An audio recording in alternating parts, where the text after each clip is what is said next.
Hey guys, welcome back for some more chapters of The Wild Robot.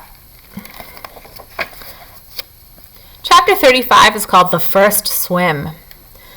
Good afternoon, you two, said Loudwing as she waddled into the garden. Remember me, Brightbill? Loudwing, Loudwing. Very good, the old goose giggled. Now, Roz, do you know what tomorrow is? Tomorrow is swimming day, the day when all the parents take their goslings out on the pond for the first time, and you simply must bring Brightbill.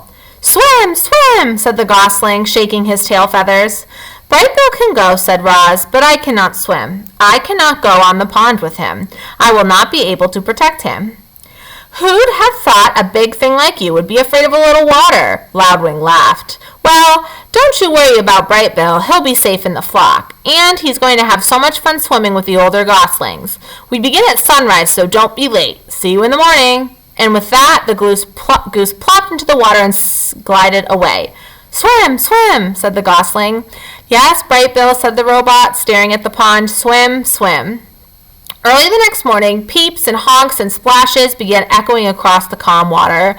Roz and Brightbill followed a trail through the fog and over a beach that was crawling with fluffy goslings and proud parents. Roz took a few steps into the water, and her survival instincts immediately flared up. The robot's computer brain knew that if the water got inside her body, it could do serious damage. And so, as the other parents began swimming across the pond, Roz stood safely in the shallows and watched. Brightbill ran up and down the beach with the other goslings, peeping and laughing and pretending to be afraid of the tiny waves. When one wave finally pulled him in, he felt his body floating on top of the water. A big smile appeared on the gosling's face. Clearly, Brightbill was designed to swim. Very good, Brightbill, said Loudwing as she floated past. You're a natural. Yes, Brightbill, you are a natural, said Roz, trying to sound like a good mother. Loudwing rounded up all the goslings and gave them a quick swimming lesson. Remember, everyone, paddle your feet evenly to swim in a straight line. Paddle with your right foot to go left and paddle with your left foot to go right. Try it out and join the rest of us when you're ready. Happy swimming day. Loudwing and the other adult geese calmly glided towards the center of the pond. A jumble of goslings tried to keep up with them. The youngsters jostled and splashed and peeped with excitement, and gradually they paddled in the direction of their parents. Only Brightbill lagged behind. Mama, swim? Roz pointed to the flock. I cannot swim. Go have fun with the other geese. You will be safe with them. The gosling took a deep breath. Then he shook his tail feathers and paddled his feet and set out on his very first swim. He drifted too far to the left. Then he drifted too far to the right. But his feet just kept paddling until he caught up with the other goslings. Roz spent the morning watching her son swim around and around the pond. And as she watched him, she felt something like gratitude. Thanks to Brightbill, the robot now had friends and shelter and help. Thanks to Brightbill, the robot had become better at surviving. In a way, Roz needed Brightbill as much as Brightbill needed Roz, which was precisely why she felt such concern when the mood on the pond suddenly changed. One moment, everything was tranquil, and the next moment, the geese were in a panic. Something was violently sloshing through the group. It was Rockmouth, the giant toothy pike. The fish had been a problem in the pond for as long as anyone could remember, but he'd never attacked goslings before. All the parents immediately went to protect their young, all the parents except Roz. The robot could only stand in the shallows and watch as her son left the other geese behind and desperately swam towards his mother. Swim to me, Brightbill, quickly!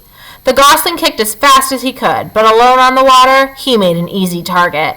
The pond rippled as Rockmouth slashed below the surface. Mama, help! Squeaked Brightbill. The robot was terribly conflicted. Part of her knew she had to help her son, but another part knew she had to stay out of deep water.